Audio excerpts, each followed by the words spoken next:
संयुक्तं नित्यं ध्यायन्ति योगिनः कामदं मोक्षदं चैव ओंकाराय नमो नमः। सदाशिवसमारम्भां व्यासशङ्करमध्यमाम् अस्मदाचार्यपर्यन्तां वन्दे गुरुपरम्पराम्। शङ्करं शङ्कराचार्यं केशवं बादरायणं सूत्रभाष्य कृतौ वन्दे भगवन्तौ पुनः पुनः। ध्यानमूलं गुरोर्मूर्ति पूजामूलं गुरोपदं मंत्रमूलं गुरोर्वाक्यं मोक्षमूलं गुरो कृपा। ओम श्री गुरुभ्यो नमः। ఓ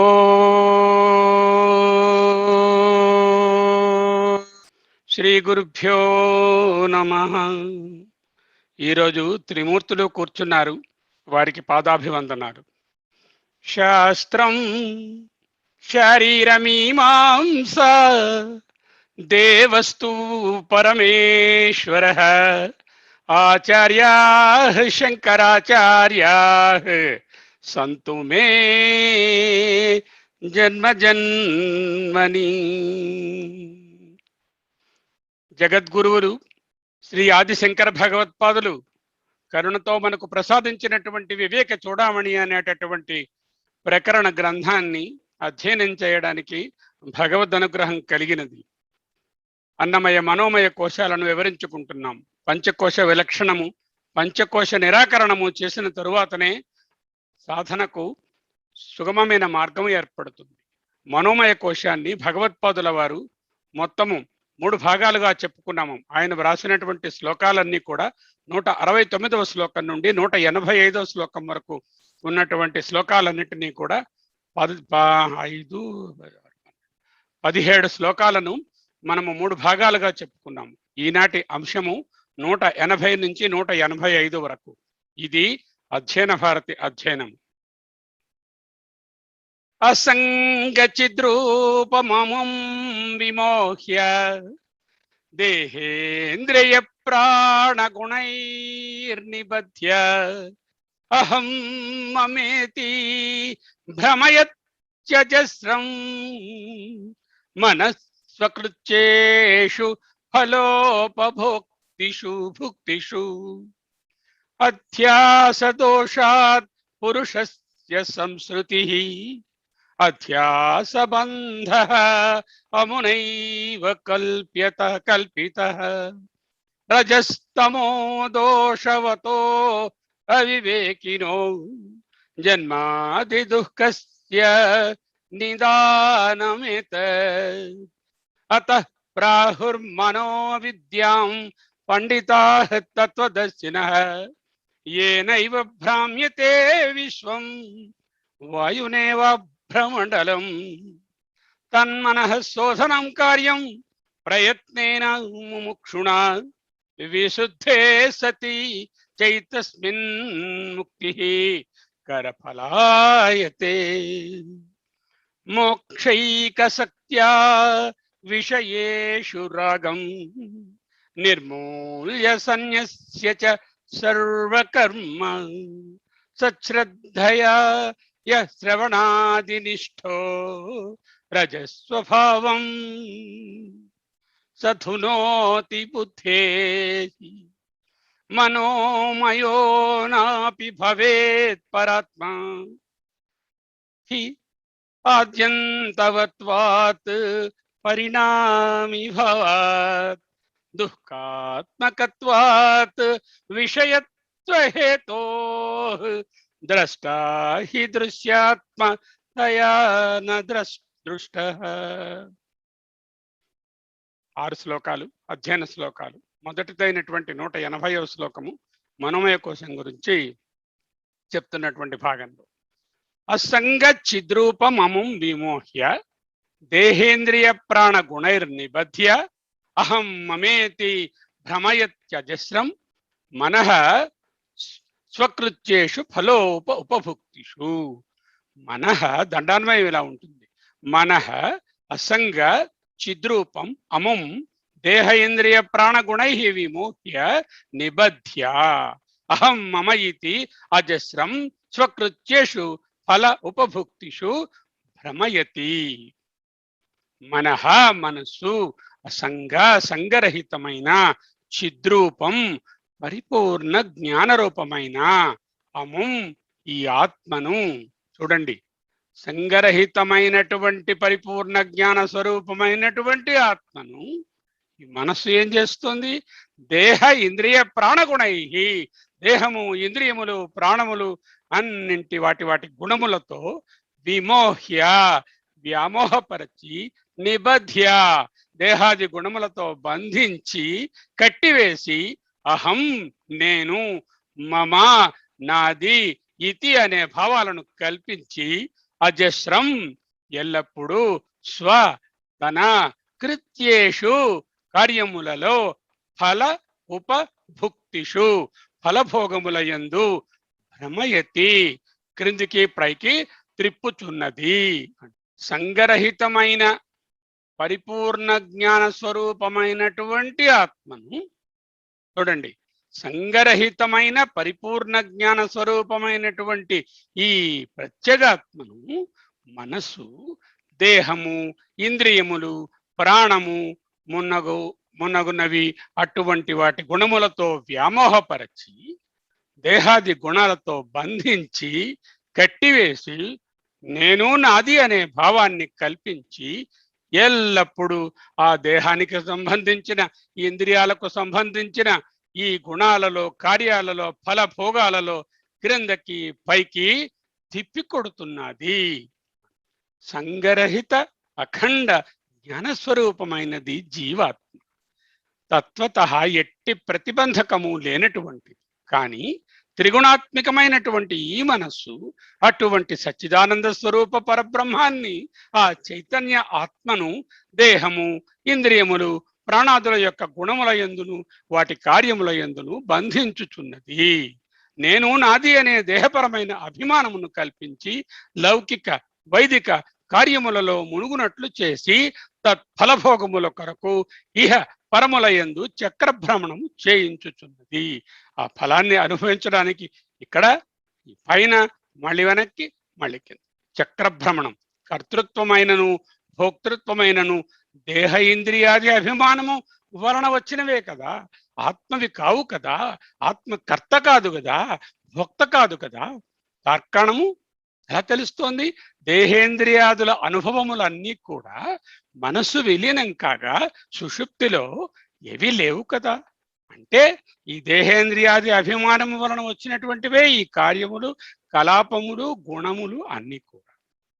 సరే, ఏమిటి ఈ శ్లోకం తాలూకా ముఖ్యమైనటువంటి భావము? అసంగ చిద్రూపం. మనలో ఉన్నటువంటి ప్రత్యేగాత్మ అసంగ చిద్రూపం, సాక్షి రూపం. దానిని విమోహ్య మోహింపచేసి. ఇది మోహింపచేస్తోంది అవిద్య. ఈ అవిద్య వలన రజస్తమో గుణాలు. అవిద్య అంటేనే రజస్తమో గుణాలు. రజస్తమో గుణాల వలన దేహభావం. ఈ దేహభావమే అహము అహం మమ అనేటటువంటి భావనలను కలిగిస్తుంది. అహం మమ ఎప్పుడైతే వచ్చాయో అనేక కర్మలు చేయవలసి, ఆ కర్మలకు ఫలాలు అనుభవించవలసి, ఆ కర్మఫలములకు కర్త, కర్మలకు కర్త, కర్మఫలములకు భోక్త అవుతాడు. వాటి వలన వృత్తులు ఏర్పడతాయి. ఆ వృత్తులు వాసనలు అవుతాయి. ఆ వాసనలు భ్రమయత్యజస్రం. దేహేంద్రియ ప్రాణగుణైర్ నిబధ్య మనస్వకృత్యేషు ఫలోపభోక్తిషు అహం మమేతి భ్రమయత్యజస్రం.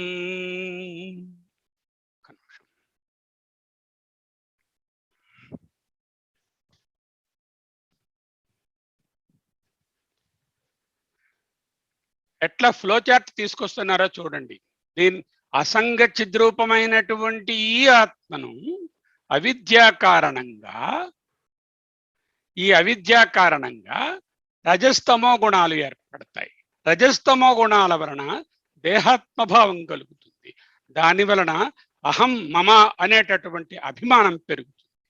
వాటి వలన అనేక కర్మల వలన కర్మ ఫలములు అవి ఇక్కడ అనుభవించడానికి, ఇక పైన ఆ ముష్మిక ఫలములు ఉంటాయి కదా, పై లోకాలలో అనుభవించడానికి కర్త భోక్త అవుతాడు ఈ జీవుడు.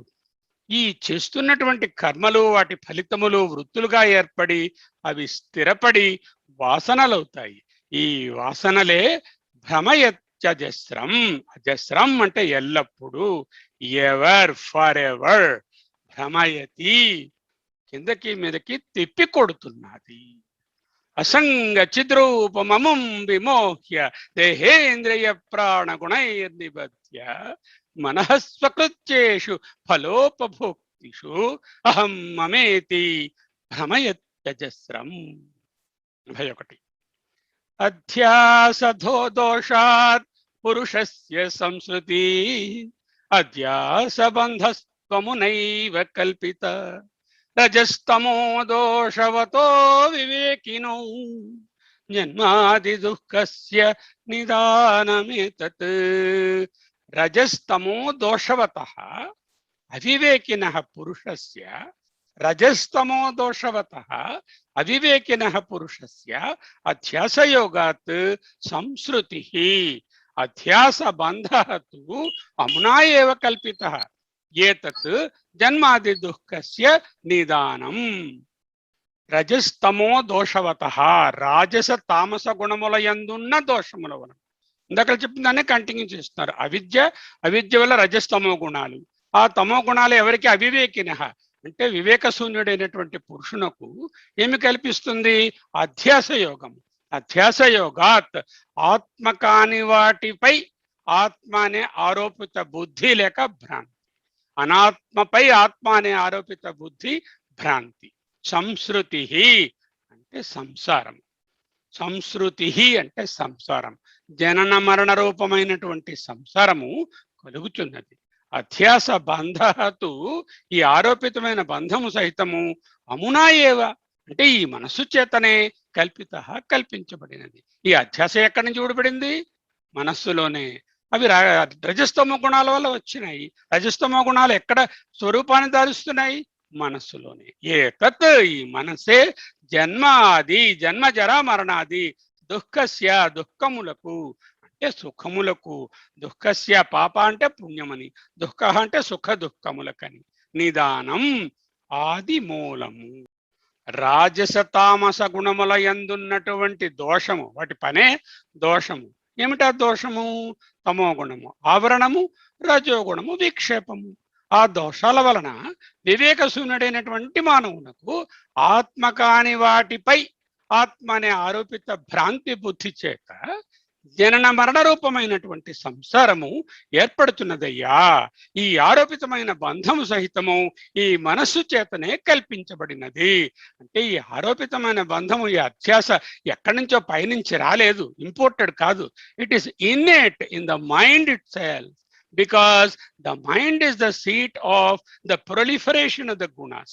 ఓకే, సో గుణముల వలన అధ్యాస మనస్సులో ఉంది. అంచేత జనన మరణ రూపమైనటువంటి సంసారము మనస్సు చేతనే కల్పించబడుతున్నది.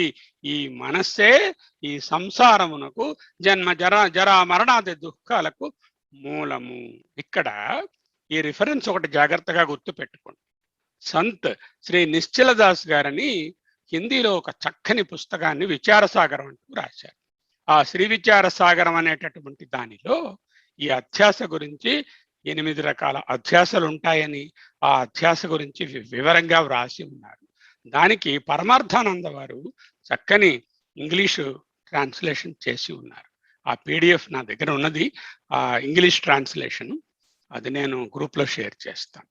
ఓకే, సో అధ్యాస నేర్చుకున్నాం. అధ్యాస అంటే ఏమిటి అని, అంటే దాంట్లో టైప్ 1 ఎర్రర్ అని, టైప్ 2 ఎర్రర్ అని ఉంటాయని. అధ్యాస ఎక్కడ కలుగుతుంది? మనోకల్పితం. ఎందుకు? రాజస తామస గుణములు మనస్సులో ఉన్నాయి. అది రాజస తామస గుణముల యొక్క ఆవరణ విక్షేప శక్తుల వలన అంతఃకరణంలో ఉత్పన్నమవుతుంది. అంతఃకరణమునకు రింగ్ లీడరు మనస్సు, ఉపలక్షణము మనస్సు. ఆత్మకు భిన్నమైన దేహమునే ఆత్మయని భ్రమపడుట అధ్యాస. అంటే మనం తెలుసుకున్నాం అక్కడ ఉన్నది ఒక త్రాడు. ఆ త్రాడుని తెలుసుకోక పామనుకోవడము భ్రమ, అధ్యాస. ఆత్మస్వరూపమైన లక్షణములైన సత్యం, జ్ఞానం, అనంతం అనే లక్షణాలు దేహాదులలో లేవని తెలియడమే అధ్యాస, అపవాదం. అంటే సత్యం, జ్ఞానం, అనంతం అనే లక్షణాలు ఈ దేహంలో ఉండదు అంటూ నిరూపించడమే ఈ పంచకోశ నిరూపణం. దానికే అటువంటి నిరూపణం చేసుకోవడమే అపవాదము అంటారు. అంటే తొలగించుకుంట. అధ్యాస అపవాదము. అధ్యాస ఉంటుంది నేచురల్ గా, దానిని ప్రయత్నపూర్వకంగా అపవాదము చేయాలి. అప్పుడే జనన మరణాలను అధిగమించగలము. కేనోపనిషత్తులో గురుగారు బోధించారు కదా, అమృతత్వం హి విందతే. ఎప్పుడు దేహభావాన్ని దాటితే, అధ్యాసను అపవాదము చేస్తే. రెండు తప్పులు. ఒకటి, స్వరూపాత్మను ఆత్మగా తెలియకపోవడం, error of omission. That is happening because of ఆవరణ, which is a feature of తమోగుణ.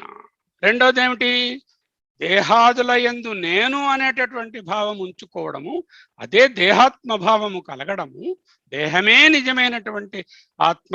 ఆ విరోచనుడి కథలో తెలుసుకున్నాం కదా, ఆయన ఎంత ఆత్మజ్ఞానం బోధించినా అహం తత్వమసి అని చెప్తే ఆయన ఓహో ఈ దేహమే ఆత్మ అనుకున్నాడు ఆయన. అటువంటి దానిని ఎర్రర్ ఆఫ్ కమిషన్ లేక విక్షేపము అంటారు. దీనినే ముందు శ్లోకాలలో భగవత్పాదులు చెప్పారు.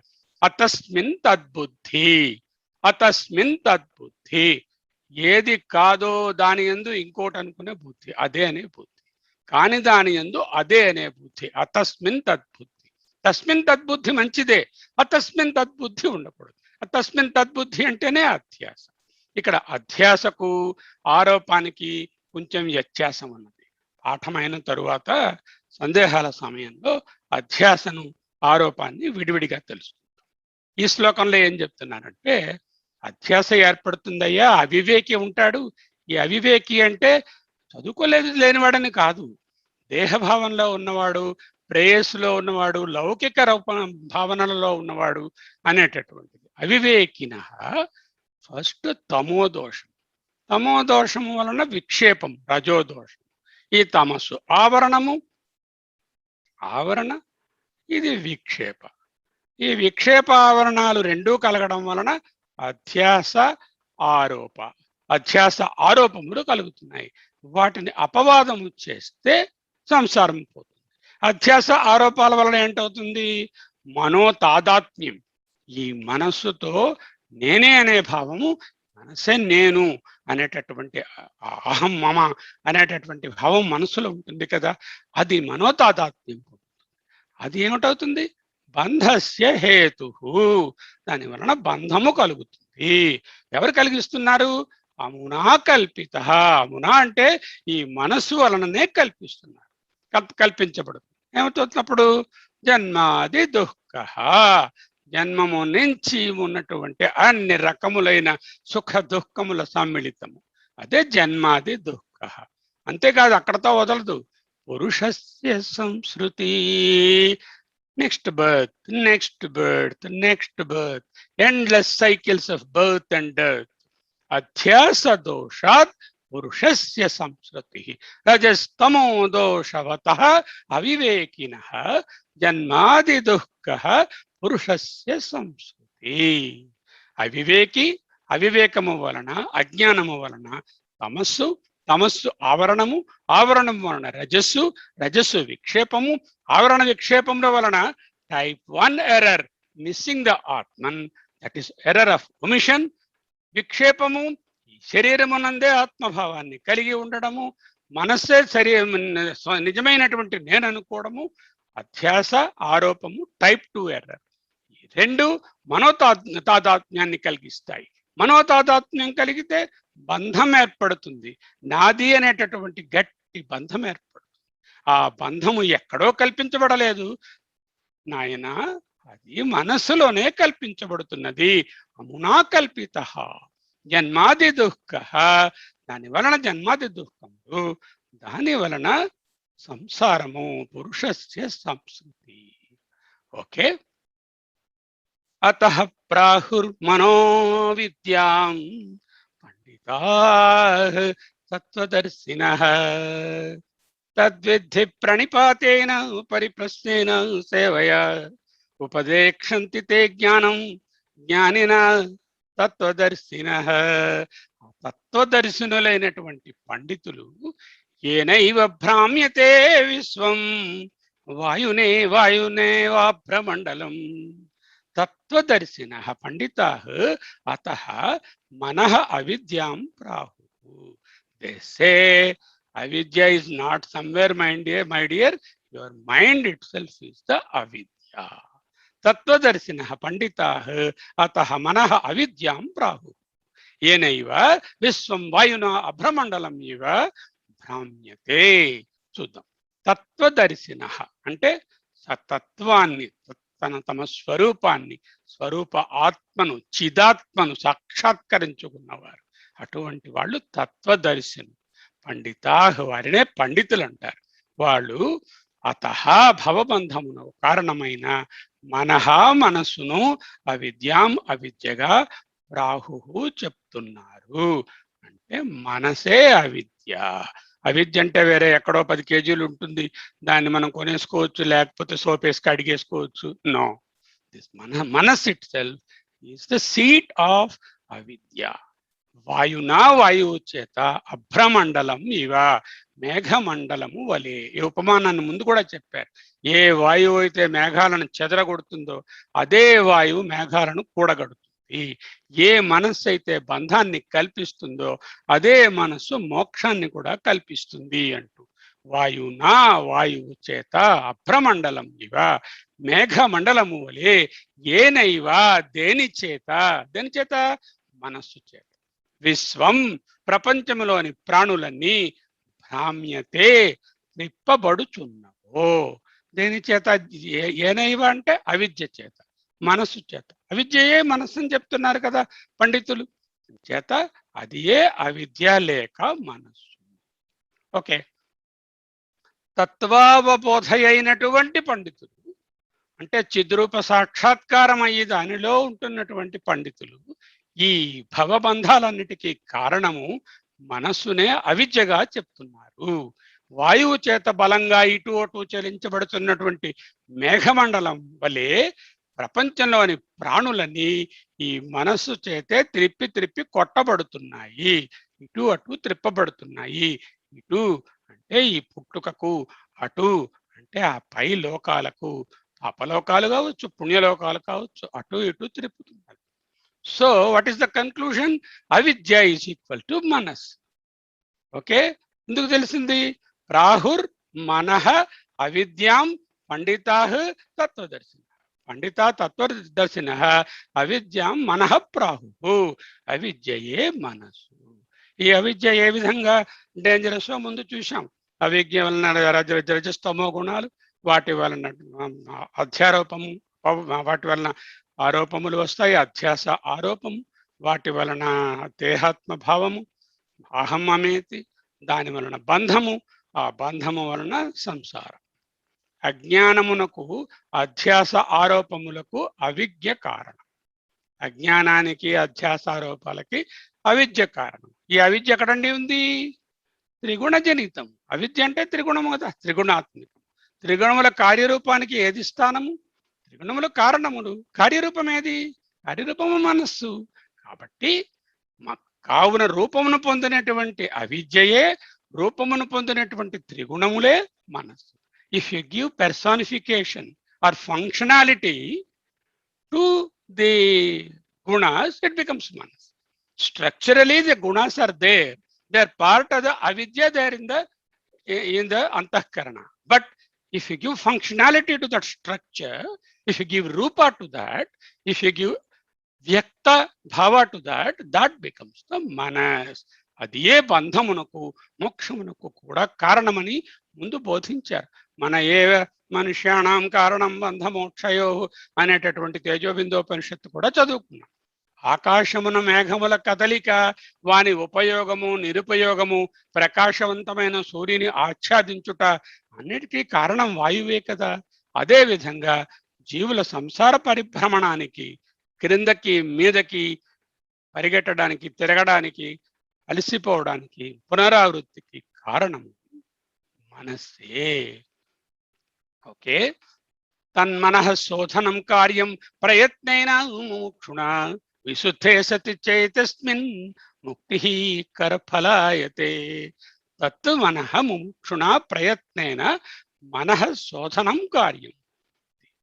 సెంట్రల్ వర్డ్ ఇన్ దిస్ శ్లోక ఈ శోధనం. What is శోధనం?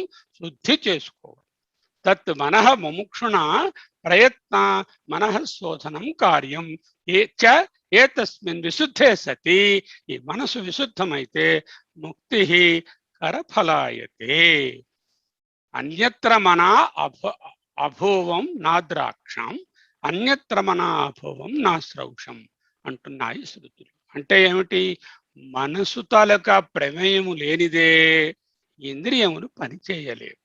మనసు చెప్తేనే కళ్ళు చూడగలవు, మనస్సు చెప్తేనే చెవులు వినగలవు. ఇది మనకు అనుభవమే. మనసు ఎక్కడో ఉంటే మన పక్క వాళ్ళు ఏం మాట్లాడుతున్నా మనకు తెలియదు. వాళ్ళు ఏదైనా టేబుల్ మీద పెట్టినా కళ్ళకు కనబడదు.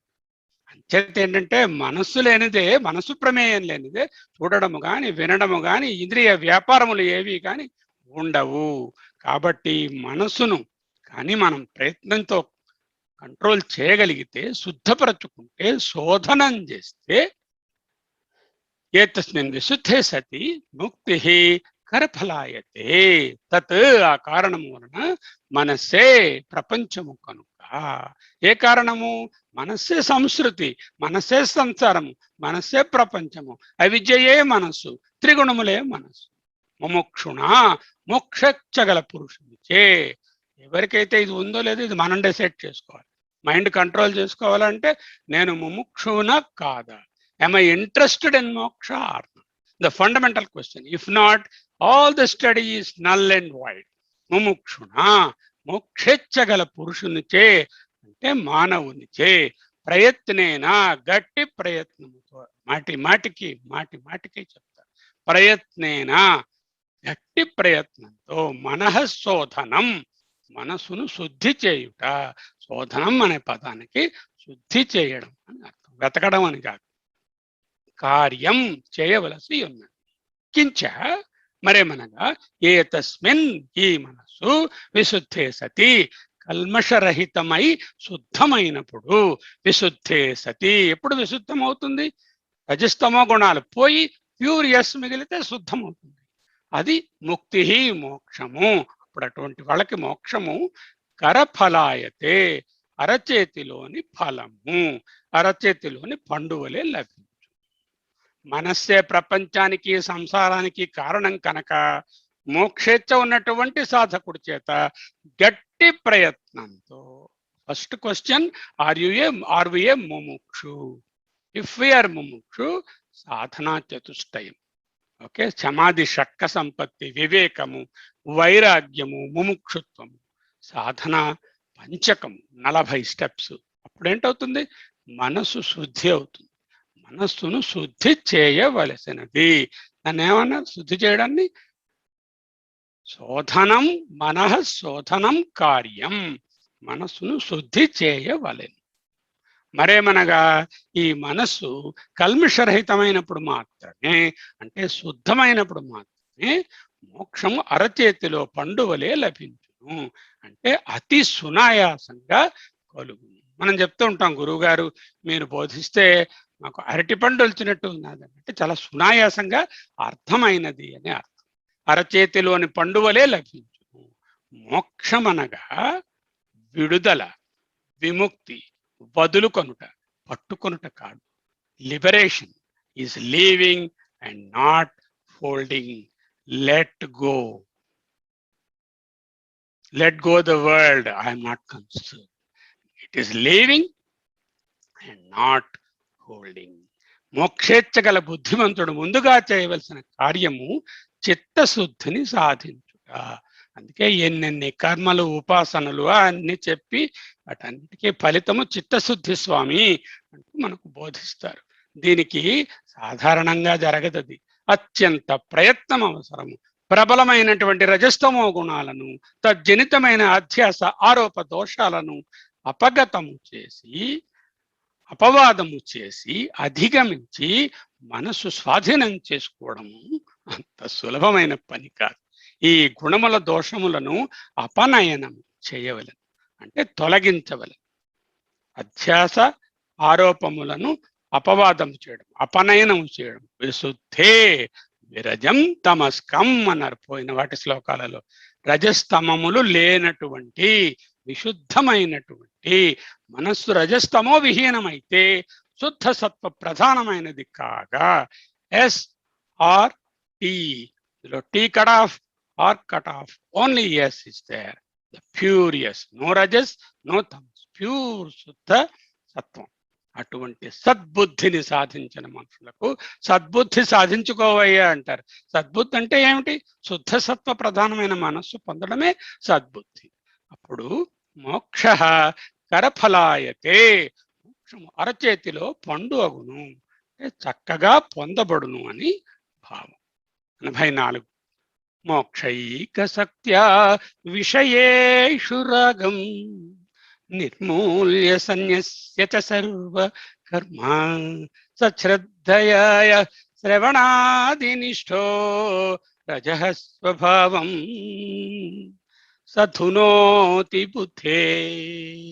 మోక్ష ఏక సత్యా, మోక్ష ఏక సత్యా విషయేషు రాగం నిర్మూల్య సర్వకర్మ సన్యస్య సత్శ్రద్ధయా యః శ్రవణాదినిష్టః బుద్ధే రజః స్వభావం ధునోతి. మోక్షస్య మోక్షైక సత్య, మోక్ష ఏక సత్య. శక్తి అంటే ఆసక్తి, ఆసక్తి అంటే శక్తి, అంటే ఇక్కడ శక్తి అని వాడే. మోక్ష ఏక సత్య, కేవలము ఒక్క మోక్షమునందే ఆసక్తి చేత. విషయేషు శబ్దస్పర్శాది దేహ విషయములందు, విషము వంటి విషయాలు, ఓకే,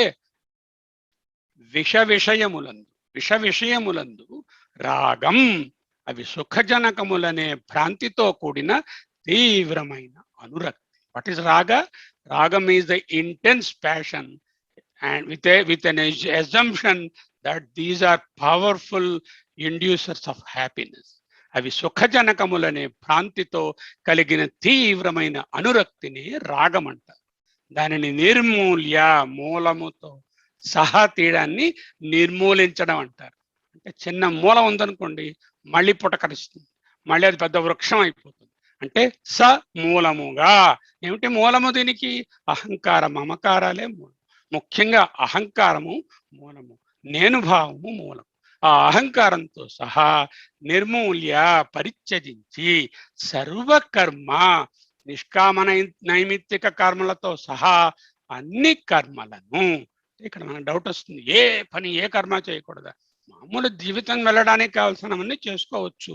నిజమైనటువంటి సన్యాసంలో ఉన్నవాళ్ళు 2 రకాల సన్యాసాలు, ఆశ్రమ సన్యాసము, ఆంతరంగిక సన్యాసం. ఆంతరంగిక సన్యాసంలో ఉన్నవాళ్ళు ఇల్లు విడిచి వెళ్ళిపోనక్కర్లేదు.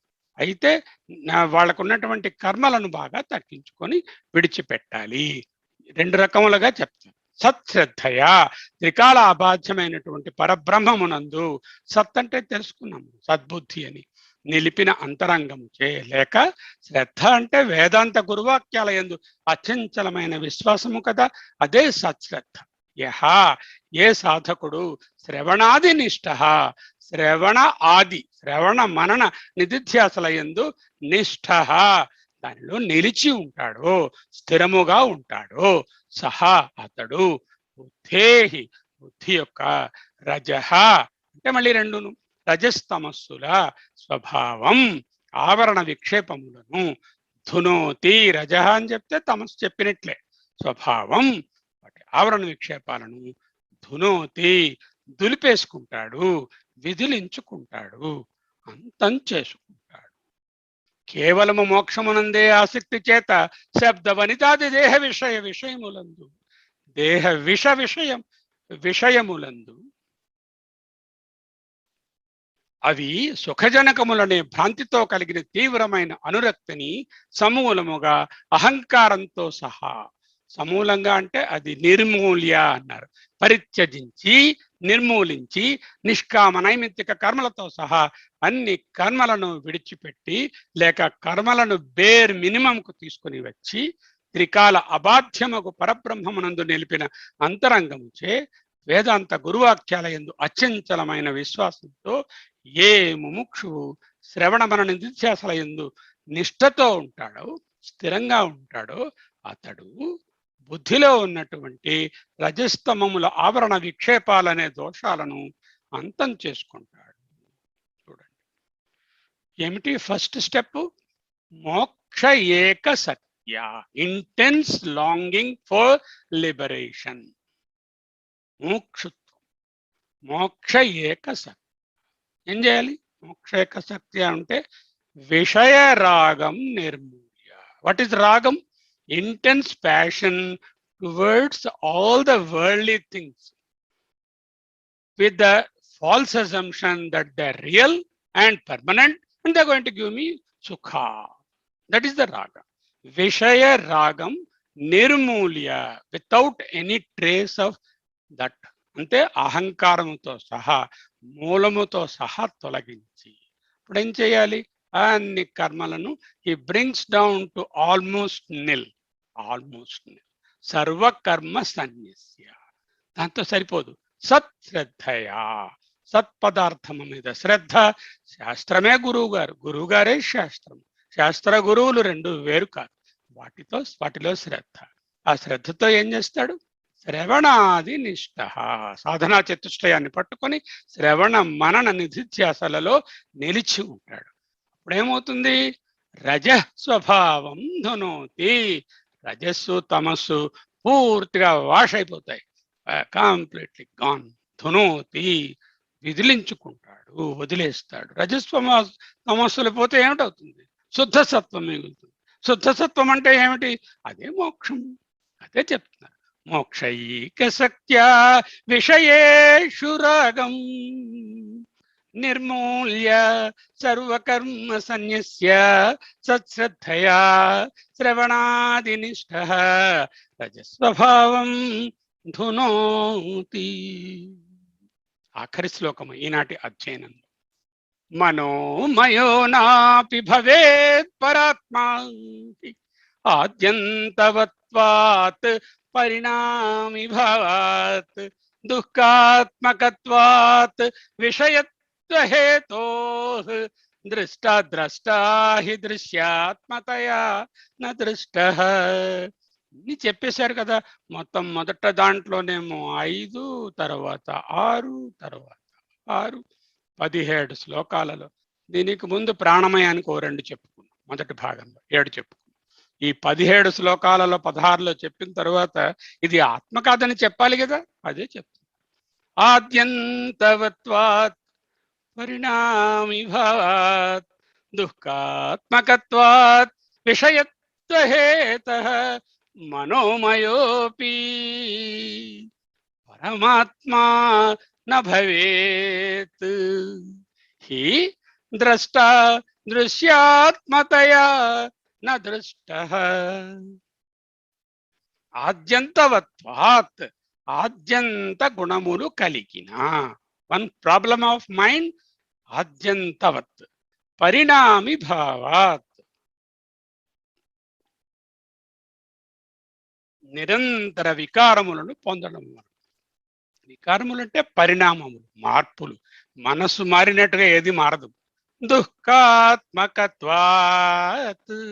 సుఖ దుఃఖములనే ద్వంద్వాలను కలిగి ఉండుట వలన. విషయత్వహేతః, విషయములకు సంకల్ప ప్రాప్తి స్థానము. విషయానికి సంకల్ప స్థానము మనస్సే, ప్రాప్తి స్థానము కూడా మనస్సే.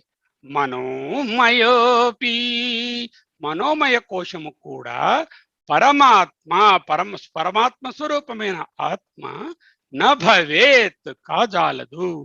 హి ఏలనన ద్రష్టా, చూచేవాడు, ఆత్మ జ్ఞాత సాక్షి, దృశ్యాత్మతయా, దృశ్యమయే విషయ స్వరూపము వలె, నా దృష్ట, చూచే స్వరూపమైన సాక్షి ఆత్మ అవదు, అంటే చూడబడదు. అంతే కదా. మనం నేర్చుకున్నాం కేనోపనిషత్తులో, నా తత్ర చక్షుర్గచ్చతి నవాగచ్చతి నో మనః, అంటే దానికి దేనితోనూ దాన్ని చూడబడలేము అంటూ చెప్పుకున్నాం కదా. అది ఆద్యంతములైనటువంటి గుణాలు కలిగినటువంటి పాయింట్ నంబర్ 1. నిరంతర పరిణామము చెందుతున్నటువంటి దుఃఖ స్వభావాన్ని కలిగి ఉన్నటువంటి విషయములకు సంకల్ప ప్రాప్తి స్థానమైనటువంటి మనోమయ కోశము కూడా పరమాత్మ స్వరూపమైన ఆత్మ కాజాలదు. అది ఇంపార్టెంట్. ఓకే. ఏలనన ఆత్మ ద్రష్ట, చూచేవాడు, సాక్షి, జ్ఞాత, దృశ్యమయ్యే విషయ స్వరూపము ఎన్నటికి స్వరూపమైన సాక్షి అవదు.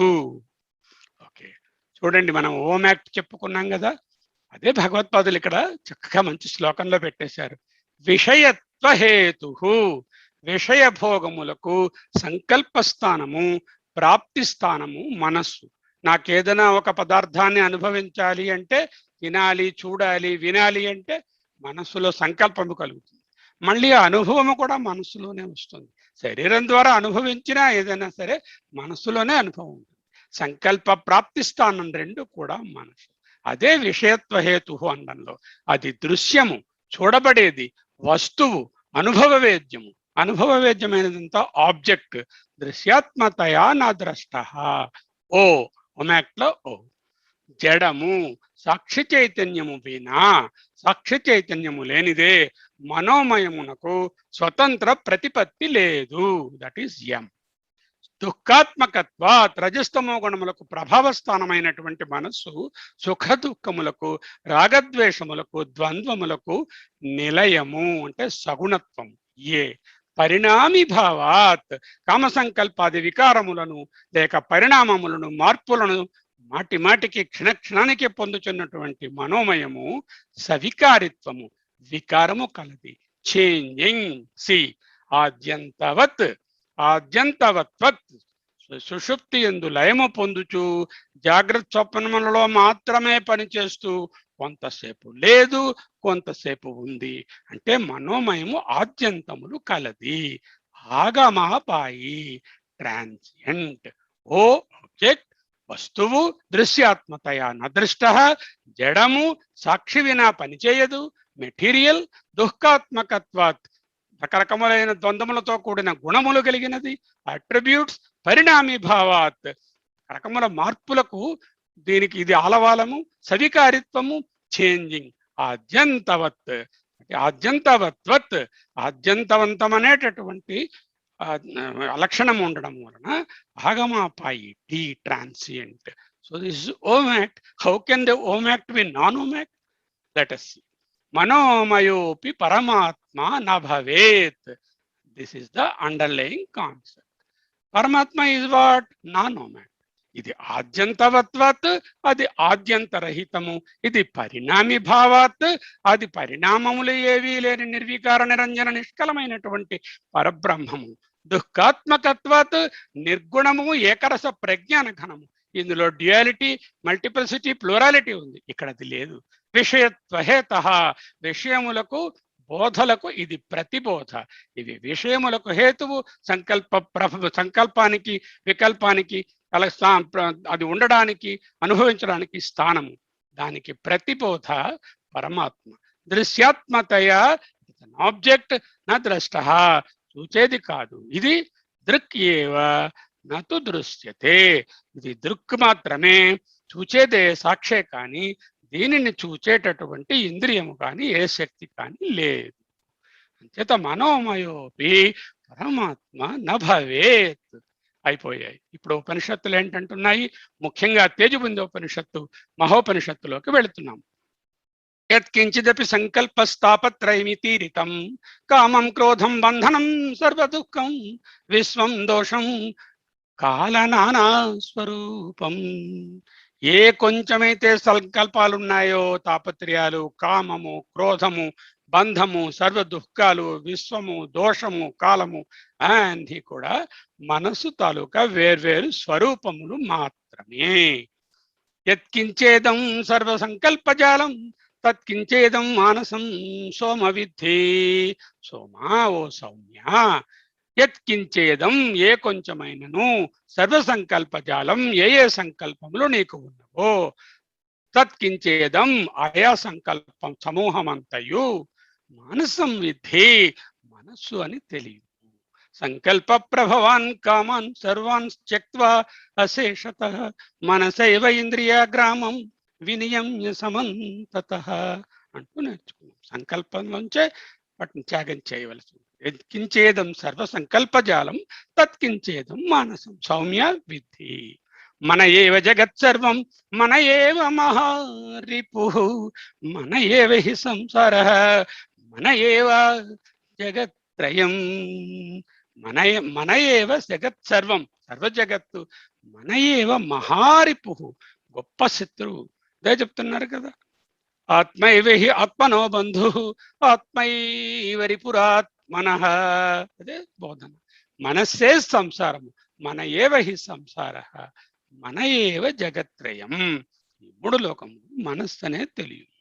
మన ఏవ హి సంకల్పో మన ఏవ హి జీవకః మన ఏవ హి చిత్తం చ మనోహంకార ఏవ చ. మనస్సే సంకల్పము, మనస్సే జీవుడు, మనస్సే చిత్తము, మనస్సే అహంకారము కూడా అని తెలియదు. అటు పక్క ఆ ప్రత్యేగాత్మ సర్వత్రా ఉండి ఎంత పవర్ఫుల్ గా ఉంటుందో, ఈ మనస్సు ఈ జీవునిలో ఉండి జీవాత్మని మూసేస్తూ అంత పవర్ఫుల్ గా ఉంటుంది. స్పర్శం రూపం రసం గంధం కోశాః పంచ మనోభవాః జాగ్రత్త స్వప్న సుషుప్త్యాది మనోమయర్ ఇతీరితం. శబ్ద స్పర్శ రూప రసగంధాలు పంచ తన్మాత్రలు, అన్నమయాది పంచకోశములు. దాంట్లో అన్నమయ కోశం మనోమయంలో ఎందుకు కలిపారు? మరి అన్నమయ కోశం పనిచేయాలంటే మనసు ఉండాలి కదా. అన్నమయ కోశం అంటే స్థూల శరీరము, స్థూల శరీరం దానికి వెళ్ళి అదేమి అనుభవించేది కదా, మనసు చెప్తేనే కదా అనుభవిస్తుంది. అన్నమయ కోశము కూడా ప్రాణం మనోమయ కోశంలో ఉన్నదే అని మనోమయ కోశంతోనే పనిచేస్తుందని చెప్పబడింది ముందు. జాగ్రత్త స్వప్న సుషుప్తి అవస్థలు, వాటి భేదాలు అన్నీ కూడా మనస్సు చేతనే కలిగినవి.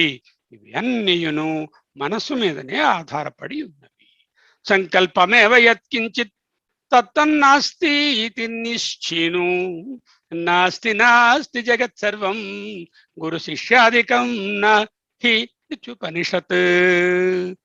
ఏ ఏ సంకల్పము కొద్దిగానైనను ఉంటుందో, యత్కించిత్ సంకల్పమేవ, అది అంతయును, తత్తత్ నాస్తి ఇది, లేదని నీవు నిశ్చయించుకో. అటు ఎంత చిన్న సంకల్పం ఉన్నా కూడా, నో, దిస్ సంకల్ప is not at all the ఆత్మ, ఐ డోంట్ వాంట్ ది సంకల్ప. జగత్ అంతయును లేనే లేదు, జగత్ సర్వం నాస్తి నాస్తి, లేనే లేదు. గురు శిష్యాధికం నా, గురువు శిష్యుడు అనే విభేదం కూడా లేదు. ఎప్పుడు మనస్సు నశించగా ఉండేటటువంటి స్థితి అంటూ ఇది ఉపనిషత్. సర్వం సచ్చిన్మయం విద్ధి సర్వం సచ్చిన్మయం తతం, వ్యాపించి ఉన్నది. సచ్చిదానందమద్వైతం సచ్చిదానందమద్వయం. సర్వం సమస్తము చిన్మయం విద్ధి, చిద్రూపముగా నెరుంగుము. సర్వం సర్వమును, ఈ ప్రపంచమంతను, సచ్చిన్మయం తతం, విస్తృతమైనటువంటి ఈ ప్రపంచమంతా సచ్చిత్ చేత వ్యాపించబడి ఉన్నదే. సచ్చిద్ రూపమే, సచ్చిదానందమే అద్వైతము, సచ్చిదానందం అద్వైతం, సచ్చిదానందం అద్వయం, అదే రెండు లేని సచ్చిదానందము. ఓకే, మహోపనిషత్తులోకి వస్తున్నాం. మనోవ్యాధేశ్చికిత్సార్థం ఉపాయం కథయామి తే. నీకు ఉపాయం కథయామి, ఉపాయాన్ని చెప్తున్నానయ్యా. దేనికి? మనోవ్యాధి చికిత్సార్థం, మనోవ్యాధి యొక్క చికిత్స కొరకు నీకు ఉపాయాన్ని చెప్తున్నాను. ఏమిటా ఉపాయము? యద్యత్ స్వాభిమతం వస్తు తచ్చజన్మోక్షముస్నుతే. నీకు ఏదేది అత్యంత ప్రేమ అనుకుంటావో, ఏదేది చాలా ఇష్టమైనదో మనకు, దానిని విడిచిపెట్టినవాడు మోక్షమును. యద్యత్ స్వాభిమతం వస్తు తచ్చజన్ మోక్షం అశ్నుతే. అసంకల్పన శస్త్రేణ చిన్నం చిత్తమిదం యదా అసంగ శస్త్రేణ దృఢేన చిత్వా. సంఘం ఎప్పుడు వస్తుంది? సంకల్పం స్టేజ్ నుంచి చూస్తే ధ్యాయతో విషయాన్ పుంసః సంగస్తేషు ఉపజాయతే సంగాత్ సంజాయతే కామ. అది కదా ఆర్డరు. అంచేత అసంగ శస్త్రాన్ని అక్కడ అన్నారు. అసంగ శస్త్రం కన్నా ఇంకో స్టెప్ మీదకి వెళ్ళారు. అసంకల్ప శస్త్రేణ చిన్నం చిత్తమిదం యదా సర్వం సర్వగతం శాంతం బ్రహ్మ సంపద్యతే తదా. యదా తదా, ఎప్పుడైతే అప్పుడు. చిత్తము ఎప్పుడైతే దేనిని సంకల్పించకుండా ఉండే అనే శస్త్రము చేత తెగిపడును, అసంకల్ప శస్త్రేణ చిత్తం చిన్నం చిత్తమిదం యదా, అప్పుడు యదా తదా సర్వగతమగు సమస్తము శాస్త్రస్వరూపమై శాంతస్వరూపమై బ్రహ్మమగుతున్నది. పరం పౌరుషమాశ్రిత్య నీత్వా చిత్తమచిత్తతాం ధ్యానతో హృదయాకేశే చితి చిచ్చక్రధారయ చితిచిచ్చక్రధారయ మనోమారయ నిశంకం త్వాం ప్రపద్నంతి నారయ. మిగుల పౌరుషము కలిగి, పరం పౌరుషం ఆశ్రిత్య. పౌరుషం అంటే ఏమిటండి? ధీరత్వం. ధీర అని చదువుకుంటున్నాం కదా, పండిత ధీర అన్నిటికీ ఒకటే అర్థం. మనోనిశ్చలత కలిగిన వాళ్ళు, ప్రేయస్సు వైపు వెళ్లకుండా శ్రేయస్సు వైపు ఉన్నవాళ్ళు. చిత్తమును దృశ్యము లేని దానినిగా చేయుము. Let there be no object of perception in your mind. అంటే సంకల్పములు, వృత్తులు, ఆ వృత్తుల వల్ల బోధలు అవి లేకుండా చేసుకో. హృదయాకాశమునందు చిద్రూప పరమాత్మ ధ్యానం అనే ఖడ్గదారచే ధ్యానతో హృదయాకాశే చితి చక్రధారయ. చక్రము అంటే ఖడ్గము లేకపోతే చక్రము. చక్రం అంటే ఆయుధము. ఆ ఆయుధము చేత నిస్సందేహముగా చిత్తమును దునుమాడుమా. నిశ్శంక మనోమారయ త్వాం ప్రబధ్నంతి నారయ. అంటే శత్రువులు నిన్ను అప్పుడు బంధించరు. ఎవరి శత్రువులు? ఎక్కడో లేరు, అంతఃశత్రువులే కదా. కామక్రోధాదులన్నీ కూడా ఈ త్రిగుణ జనితములే, రజస్తమో గుణాల ఆవరణ విక్షేపాలే. ఆ శత్రువులందరూ కూడా నశింపబడతారు, నశింపజేయబడతారు. ఎత్తు చాంచల్యతాహీనం తన్మనో అమృతముచ్యతే తదేవ చ తపశ్శాస్త్ర సిద్ధాంతే మోక్ష ఉచ్యతే. చంచలరహితమైన మనస్సే అమృతమని చెప్పబడినదండి. అమృతం అంటే వేరే లేదండి. చంచలతాహీనం తన్మనో అమృతముచ్యతే తదేవ చ తపః. అదే తపస్సు, అదే మోక్షము శాస్త్ర సిద్ధాంతమును చెప్పబడుతున్నది. తదేవ చ తపః మోక్షః ఉచ్యతే. వేర్ శాస్త్ర సిద్ధాంతే, శాస్త్ర సిద్ధాంతముల యందు చెప్పబడినది. చంచలము కానటువంటి అచంచలమైన మనసే అమృతము, అదే తపస్సు, అదే మోక్షం. యాయోదేతి మనోనామ్ని వాసన వాసితాంతరా. ఎక్కడుందండి ఇది? వాసితాంతరా తాం తాం పరిహరేత్ ప్రాజ్ఞ తతః విద్యాక్షయో భవేత్. ఇదే అవిద్యాక్షయో భవేత్ అంటే అప్పుడేమో ధునోతి రజస్వం అన్నారు కదా, రజస్సుని పోగొట్టుకుంటారు. అదే ఇది సంస్కార రూపముగా మనసులో ఉన్న మనోనామ వాసన ఏది కలదో, యా యోదేతి మనోనామ్ని వాసన వసితాంతరా తాం తాం, ఆ వాసనలను పరిహరేత్ దూరీకరించిన వాడు ప్రాజ్ఞ, అటువంటి ప్రాజ్ఞుడు దూరీకరించాలి. ఇప్పుడు తతః దాని వలన, అప్పుడు అలా చేసిన పిదప అవిద్యా క్షయో భవేత్, అవిద్య సమూలముగా నాశనమగును. నిర్మూల్య అన్నారు కదా, అదవుతుంది. ఆనాస్తైవ హి నిర్వాణం దుఃఖమాస్థా పరిగ్రహ. కొత్త మాట వచ్చింది, ఆస్థ. ఆస్థ అంటే ఆసక్తి, ప్యాషన్, రాగం, జీల్. ఆస్థ. ఆనాస్తైవ హి, అసంగుడై దేని యందు ఆసక్తి కోరిక లేకుండుటయే ఆనందమయ నిర్వాణము. ఆనాస్తైవ హి నిర్వాణం దుఃఖం ఆస్థా పరిగ్రహ. ఆస్థ అంటే ఈ జీల్, ఆసక్తిని పట్టుకున్నవాడు. పరిగ్రహ దుఃఖం, అదే దుఃఖం.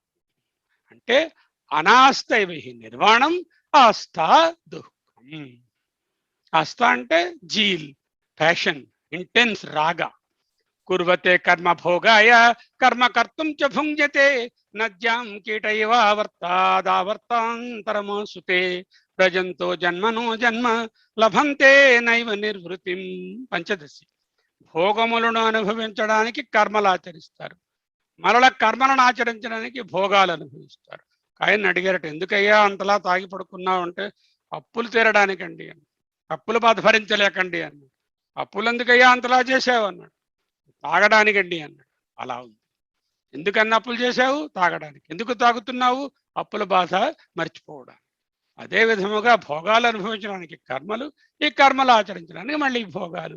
నదీ ప్రవాహంలో పడినటువంటి పురుగులు ఉంటాయి చూడండి, అవి ఒక్కొక్కటి నీటి సుడిగుండంలో తిరుగుతూ తిరుగుతూ మరో సుడిలో పడు. అంటే ఈ సుడిలోంచి ఆ సుడిలోంచి ఆ సుడిలోనికి ఒక జన్మ నుంచి మరో జన్మకి జన్మకు వేగంగా ఇటు అటు కొట్టుకొని పడుతుంది. అదే ఇంతకుముందు భగవత్పాదులు చెప్పింది కూడా. వారికి నిర్వృతి లేదు. లభంతే నైవ నిర్వృతిం ఆత్మానం చేద్విజానీయాత్ అహమస్మితి పురుషః. అయితే ఏం చేయాలి? ఆత్మానం చేత్ విజానీయాత్ అహం అస్మితి పురుషః. పురుషుడు తన ఆత్మను ఆత్మయే పరమాత్మయే అని తెలుసుకొనినచో కిమిచ్చన్ కస్య కామాయ శరీరం అనుసంజరేత్. కిమిచ్చన్ దేన్ని కోరి, కస్య కామాయ ఎవరి కోరిక కొరకు శరీర తాపాలన్నిటినీ భరించి అనుసరించి తప్పిస్తారు. శరీరము అనుసంజ్వరేత్. ఈ శరీర తాపాలు ఎన్ని కష్టాలన్నీ ఎందుకు అనుభవిస్తున్నాడు? కోరికల కోసం, కామనల కోసం, కామ భోగముల కోసం, ఇంద్రియ భోగాల కోసం. ఎప్పుడైతే ఆత్మయే తన పరమాత్మను తెలుసుకుంటే అప్పుడు కిమిచ్చన్ కశ్యకామాయ శరీరం అనుసంజరేత్. దేనిని కోరి, ఎవరి కోరిక కొరకు ఈ కష్టాలన్నీ పడతాడు? చిత్తమే వెహి సంసార తత్ప్రయత్నేన శోధయేత్. శోధనం అంటే శుద్ధి చేసుకోవడం. ఇక్కడ కూడా అదే మాట వాడే, శోధయేత్. యచ్చిత్త తన్మనో మర్త్యో గుహ్యమే తత్ సనాతనం. చిత్తమే సంసారం. దానిని అతి ప్రయత్నంతో, అభ్యాస వైరాగ్యాలతో రజస్తమములనే కల్మషాలను తొలగించి శోధయేత్, ఏకాగ్రము చేయవలను. ఏలననా చిత్తము దేని యందు లగ్నమై ఉంటుందో తనను దానిగానే మనుజుడు భావించుకొను.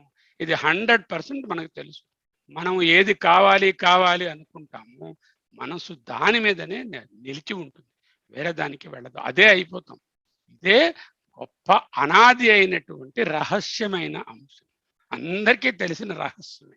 అతి రహస్యం బట్టబయలు. ఏమిటది? మనసు ఏదనుకుంటే అది అయిపో. అది అటువంటి మనసును శోధయేత్ అంటే రజస్తమసులనే కల్మషాలను తొలగించి ఆ చిత్తమేవ హి సంసారం యత్ ప్రయత్నేన శోధయేత్. ప్రయత్నేన శోధయేత్. యచ్చిత్తం తన్మనయః మర్త్యః గుహ్యం ఏతత్ సనాతనం. ఇక్కడతో శ్లోకాలు చూడండి. 169వ శ్లోకము. జ్ఞానేంద్రియాణి చ మనశ్చ మనోమయః స్యాత్ కోశో మమాహమితి వస్తు వికల్పహేతుః సంజ్ఞాదివేధ కలనా కలితో బలీయాం తత్పూర్వకోశమభిపూర్య విజృంభతే. నేను సర్క్యులేట్ చేస్తాను శ్లోకాలతో పాటు. 69వ శ్లోకంలో జ్ఞానేంద్రియ అహంకార మమకారాలు వస్తు వికల్పం. జ్ఞానేంద్రియాలు కూడా మనస్సులో భాగమే అని చెప్పారు. అహంకార మమకారాలు మనసు కల్పిస్తుందన్నారు, వస్తు వికల్పాలను కల్పిస్తుందన్నారు. 170లో యజ్ఞంతో పోల్చి మనోమయాగ్నిర్ దహతి ప్రపంచం. ఆ యజ్ఞంలో ఇంధనాలు, ఆ తర్వాత పోసే నేతిధారలు, యజ్ఞం చేసేటువంటి హోతలు, వాటి గురించి చెప్పారు. 71లో మనసే అవిద్య, తన్ వినష్టే సకలం వినష్టం, తస్మిన్ వినష్టే సకలం వినష్టం, తస్మిన్ విజృంభతే సకలం విజృంభతే అంటూ చెప్పారు. భోక్త్రాది విశ్వం మన ఏవ సర్వం. ప్రపంచంలో ఉన్న అన్నిటికీ భోక్త మనసే. జాగ్రత్త కాదు, జాగ్రత్త. లాస్ట్ మొమెంట్లో టైప్ చేసి జాగ్రత్త స్వప్నములలో అది మెలుకొని ఉన్నది. మన సుషుప్తి కాలే మనసి ప్రలీనే అక్కడ ఉండదు. 74లో వాయువు మేఘము అనేటటువంటి దీంతో ఏ మేఘం అయితే ఏ వాయువు అయితే మేఘాన్ని కూడగడుతుందో పోగొడుతుందో అలాగే మనస్సు కూడా బంధము మోక్షానికి కారణం అంటూ చెప్పారు. 75లో మనస్సు పరికల్ప్య రాగం అంటే ఇప్పుడు చెప్పుకున్నాం కదా, రాగం వదులుకోవాలి. దానికే పురుషం బధ్నాతి పశువద్గుణేన, పశువుని కట్టేసినట్టుగా పురుషం బధ్నాతి. మనః కారణమస్య బంధస్య మోక్షచ, ఇదే రజోగుణము. ఈ రజోగుణ కారణమైనటువంటి ఈ మనస్సు మోక్షానికి బంధానికి కారణము అంటూ 76లో అన్నారు. బుద్ధిమతో ముముక్షో ఏం చేస్తాడు? బుద్ధిమంతుడు ఇక్కడి నుంచి హౌ టు ఓవర్కమ్ దట్. వివేక వైరాగ్య గుణాతిరేక దృఢాభ్యాం, ఈ రెండింటినీ కూడా దృఢము పరుచుకోవాలి. వివేక వైరాగ్యాలను బుద్ధిమంతుడైనటువంటి ముముక్షు. అక్కడే ఒక పెద్ద పులి ఉన్నది అరణ్యంలో, మనస్సు అనే అరణ్యంలో. అటుపక్క నగచ్చంతు, పోవద్దు. అదే ఈ మనస్సు వలననే శరీర వర్ణాశ్రమ జాతి భేదాన్ గుణక్రియా ఫలహేతునాని కల్పిస్తాయి అంటూ చెప్పారు. అలాగే అసంగ చిద్రూపమము, ఈనాటి శ్లోకాలు. అసంగ చిద్రూప పరమాత్మ అయినటువంటి ఈ మనస్సును, ఈ ఆత్మను విమోహ్య మోహపరచి అహం మమేతి భ్రమయత్యజస్రం, అహం మమ అని భ్రమింపచేస్తుంది. అందువలన అధ్యాస దోషం వస్తుంది. అధ్యాస దోషమే సంస్కృతి. పండితులు ఏమంటారు? రాహుర్మనో అవిద్యాం పండితా తత్వదర్శన. What is the process? తన్మనః శోధనం కార్యం ప్రయత్నేన, తన్మనః శోధనం కార్యం ప్రయత్నేన. శోధనం అంటే శుద్ధి చేసుకోవడం. విశుద్ధే సతి మోక్ష కర్మఫలాయతే, మోక్షము చేతిలోని పండు. మోక్షైక సత్య విషయేషు రాగం నిర్మూల్య సన్యస్య సర్వకర్మస్య సశ్రద్ధయాయ శ్రవణాధినిష్టో రజస్వభావం సధునోతి బుద్ధే అని చెప్పిన తరువాత మనోమయోనాపి భవేత్ పరాత్మ, ద్రష్ట అయినటువంటి సాక్షి చైతన్యం ఎప్పటికీ మనస్సు కాదు, దృశ్యమైనటువంటి మనస్సు కాదు అంటూ నేర్పించారు. న మాతా పితా వా న దేవా న లోక న వేదా న యజ్ఞ న తీర్థం బ్రువంతి సుషుప్తౌ నిరస్తాతి శూన్యాత్మకత్వాత్ తదేకోవశిష్టః శివ కేవలోహం యథాకాశో హృషికేశో నానా ఉపాధి గతో విభుః తద్భేదాత్ భిన్నవద్భాతి తద్భేదాత్ భిన్నవద్భాతి తన్నాశే కేవలో భవేత్. జన్మ వృద్ధి పరిణత్య పక్షయ వ్యాధినాశన విహీనమవ్యయం విశ్వసృష్ట్యవనఘాత కారణం బ్రహ్మతత్వమసి భవయాత్మని. బ్రహ్మ తత్ త్వం అసి భావయ ఆత్మని. బ్రహ్మతత్వమసి భవయాత్మని. ఓం శ్రీ గురుభ్యో నమః. హరి ఓం. అధ్యయన భారతి శివపరివారం సభ్యులందరికీ కూడా శుభాశీస్సులు. మనోమయ కోశాన్ని గురించి విస్తారంగా భగవత్పాదులు వారు ఏదైతే అనుగ్రహించారో వివేక చూడామణిలో, దాన్ని అంతటినీ కూడా అవతల ఉపనిషత్తులని సారాలని తీసుకుంటూ చిట్ట చివరికి వచ్చేసరికల్లా వాస్తవంగా తేజోబిందోపనిషత్తు అనేటువంటిది కొంతైనా 10 మందికి తెలిసినటువంటిది, కానీ మహోపనిషత్తు అనేటటువంటిది 108 ఉపనిషత్తుల్లో ఉన్నాదండం తప్పించి ఎవరు చదివినటువంటి ఉపనిషత్తు కాదు.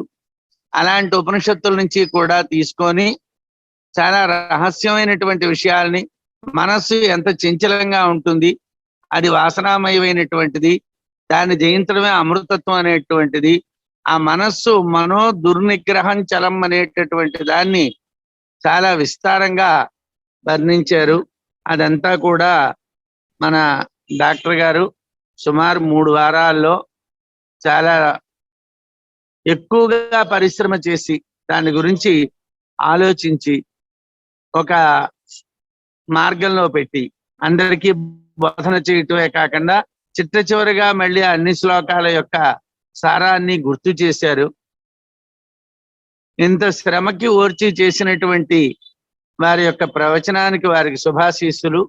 అలాగే మనోమయ కోశాన్ని గురించి విస్తారంగా తెలుసుకున్నటువంటి మన సభ్యులందరికీ శుభాశీస్సులు. అందరూ కూడా ఈ మనోమయ కోశం యొక్క ప్రమాదాన్ని గుర్తించి దాన్ని నిగ్రహించుకుందుకు ప్రయత్నం చేస్తే బాగుంటుంది అన్నది గుర్తించాలి. కర్మల కన్నా కర్మల్ని ఆచరించడానికి కారణమైనటువంటి మనస్సును నిగ్రహించుకుందుకు మనం ప్రయత్నం చేయాలి. ఆ ప్రయత్నంలో సఫలం అవ్వాలి. అందుకోసం అధ్యయన భారతీయ శివపరివారం సభ్యులందరూ కూడా మనోమయ కోశం మీద మంచి దృష్టి పెట్టాలని అందరికీ కూడా విన్నవిస్తూ ఈ శ్రవణాన్ని చేసినటువంటి మీకు శుభాశీస్సులు అందిస్తూ ఇంత విస్తారమైనటువంటి విషయాన్ని ఓర్మిగా అందరికీ కూడా ప్రవచనం చేసినటువంటి శర్మ గారికి మరోసారి శుభాశీస్సులు అందిస్తూ శుభం. నమస్కారం గురువు గారు. నమస్కారం.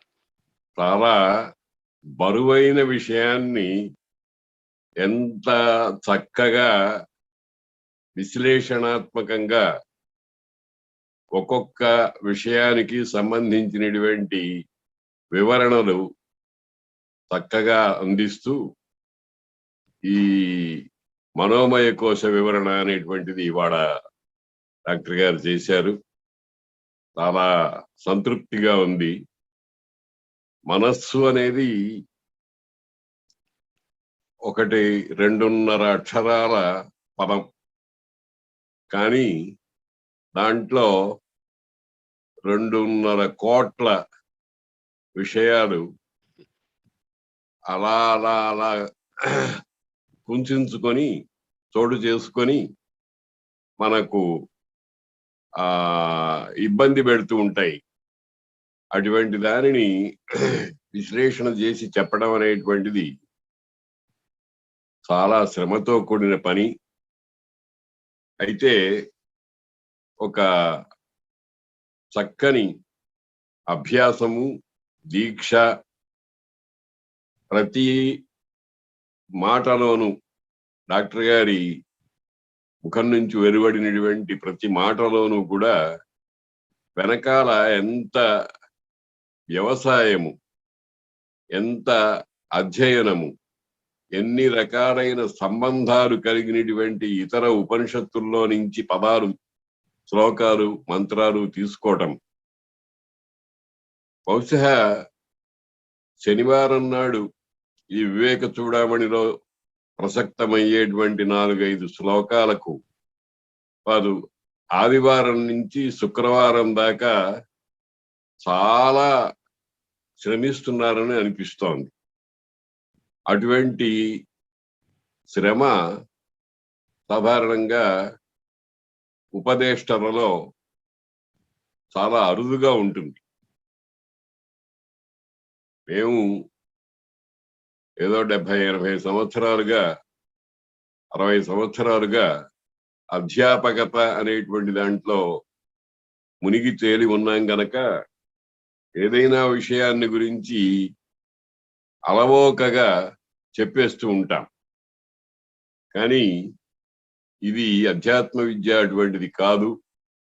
ముఖ్యంగా శంకర భగవత్పాదుల వారి వివేక చూడామణి అనేటువంటిది దాంట్లోనే చాలా గంభీరమైనటువంటి అర్థం ఉంది. వివేకం, ఆ వివేకం అనేటువంటిది చూడామణి శిరస్సు మీద ధరించేటువంటి ఒక మాణిక్యం, జ్యోతి ప్రసారం చేసేటువంటిది. అటువంటి దానిని గురించి డాక్టర్ శర్మ గారు చాలా కృషి చేసి, ఆ కృషికి ఒక ప్రమాణాన్ని మనం నిర్ణయించలేం. బహుశా అది ఆ కృషి నిరంతరంగా ఉంటున్నట్టుగా కనిపిస్తోంది. దాని చేత ఈ శ్రోతృ జనానికి మామూలుగా సందేహం రావాల్సినటువంటి అవసరం లేని పరిస్థితిలో వాళ్ళకి అటువంటి సందేహాలు రాకూడదు అనేటువంటి ఒక సంకల్పంతో డాక్టర్ గారు బోధిస్తున్నారు. చాలా ఆనందంగా ఉంది. నేను ఇదే మొదటిసారి వివేక చూడమని తరగతిలో కూర్చోవటం. నాకు ప్రతి వారము కూర్చోవాలని ఉంది, కానీ కార్యభారం వల్ల నేను దీనికి సమయాన్ని కేటాయించలేకపోయినాను ఇంతకాలం.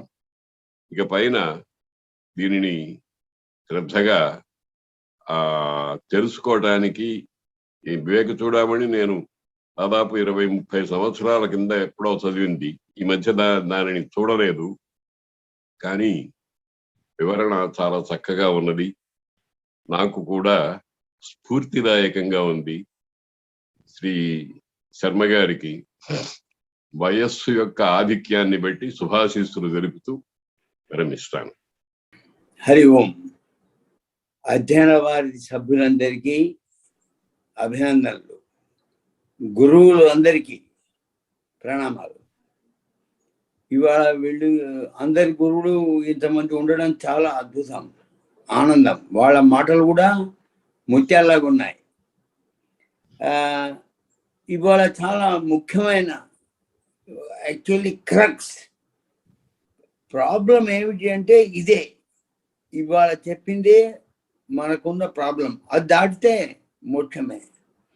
అయితే మనస్సు అనేది ఏమిటో బాగా చెప్పారు శర్మ గారు.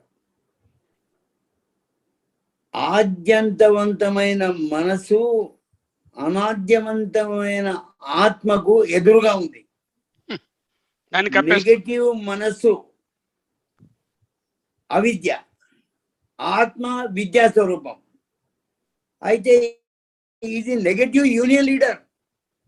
Not only negative leader but union leader. దాని కింద 10 మంది సభ్యులు ఉన్నారు. వాళ్ళందరినీ కట్టకట్టుకుని ఎదురు తిరుగుతుంది మనస్సు. దానికి సాయంగా వేరే 3 కమిటీ మెంబర్లు ఉన్నారు. యూనియన్ కమిటీ 4 ఉన్నారు. దాంట్లో ముఖ్యమైన నెగటివ్ లీడర్ మనస్సే. ఈ మనస్సును తిప్పికొడితే, మార్చుకుంటే ఈ 4 దోస్తులు అవుతారు, ఆ 10 మంది యోగులు అవుతారు. యోగులయ్యి మనకు మోక్షానికి ఉపయోగం అవుతారు. అందుకే అర్జునుడు ఏం మాట్లాడకుండా విని విని విని విని లాస్ట్కు నోరు తెరిచాడు. మొదలు మౌనం తలిచాడు. ఇక నేను పోరాడను అని మౌనం తలిచాడు. అప్పుడు ఈ ఆత్మబోధ అయితే అప్పుడు నోరు తెరిచాడు. నోరు తెరవగానే మొదటి ప్రశ్న అడిగాడు. స్థిత ప్రజ్ఞస్య కా భాష సమాధిస్థ కేశవ స్థితదీక్యం ప్రభాషిత కిమాతీత వైజేతకిం అని మంచి ప్రశ్న అడిగాడు. దానికి మొదటి జవాబుగా ఇదే చెప్పాడు ఆయన. ప్రజహాతి యదా కామాన్ సర్వాన్ పార్థ మనోగత ఆత్మనేవాత్మనా తుష్ట. అంటే దాని బాగుగా ప్రజహాతి, వట్టి కాదు, వట్టి జహాతి కాదు, ప్రజహాతి బాగుగా దాన్ని కొట్టివేస్తే మనస్సును, అప్పుడు ఆత్మానందం దొరుకుతుంది అని దాంట్లో బోధ చేశాడు. అదే విధంగా ఎన్నో దృష్టాంతాలతో ఇవాళ చెప్పింది. చాలా నెగటివ్ లీడర్ను పాజిటివ్ చేసుకుంటే నేను చూపించానుగా అన్నాడు వేలుతో. ఆ వేలు తిరుగుతున్నది మటుకు నెగటివ్. దాన్ని ఆత్మనే వంచుకొని తనలో కలిపేసరికి ఓంకారం అవుతుంది. అదే అన్నాడు చెప్పింది. చెప్పారు. మీరు మీ అందరికీ నా అభినందనలు, ప్రేమలు. గురువులందరికీ చాలా. విజయదశమి అంటే ఏమిటి? దశమి అంటే 10 ఇంద్రియాలు. వాళ్ళను ఈ మనస్సుతో జయిస్తే నిజంగా విజయదశమి అయిపోతుంది మనకు. సో విజయం కావాలంటే, ఆత్మను జయించాలి అంటే, ఆత్మను పొందాలి అంటే ఈ 10 మందికి లీడర్ అయిన మనస్సును విజయం పొందాలని మీకు విజయదశమి శుభాకాంక్షలు. నమస్తే. అమృతాలు లాంటి మాటలు చెప్పారు, అమృతప్రాయంగా ఉన్నాయి. చాలా మంచి విషయాలన్నింటినీ చక్కగా క్రోడీకరించి దృష్టాంతము, యూనియన్ లీడర్స్, కమిటీ మెంబర్స్ వీళ్ళందరూ చాలా బాగున్నారు. అర్థమైంది. నాకు ఒక సందేహం అండి. చెప్పండి సార్, చెప్పండి. మీరు ఒక స్లైడ్ లో అవిద్య వల్ల 3 గుణాలు, అక్కడి నుంచి అంతఃకరణ చతుష్టయం అలా చెప్తూ వచ్చారు. అవును. మనం వేద మంత్రాలు చదువుతున్నప్పుడు అవిద్యా మూలహరణం అంటాం కదా. అవును. అవిద్యా మూలహరణం అంటే దానికి అక్కడ అర్థం ఏమిటండి? అవిద్య అనేటటువంటిది ఏమిటి? అవిద్య అనేది రజస్తమ గుణాలు కదా. అవిద్య అంటే అజ్ఞానము. అజ్ఞానం అంటే అది అజ్ఞానంలో ఉండేటటువంటి, చూస్తున్నా స్లైడ్ చూపిస్తున్నాను చూడండి, ఇది. సో అవిద్య అనేటటువంటిది అజ్ఞానము, అవిద్య, మాయ. అవిద్య, మాయ అనేటటువంటిది మూల ప్రకృతి. అది అందరిలోనే ఉంటుంది స్వభావంగా. జీవుడు సృష్టించబడినప్పుడు అవిద్య రూపముగానే వ్యాకృతం అవుతాడు కదా. అవ్యాకృతమైన పరబ్రహ్మము వ్యాకృతి చెందినప్పుడు సమష్టిలో మాయ, వ్యష్టిలో అవిద్య.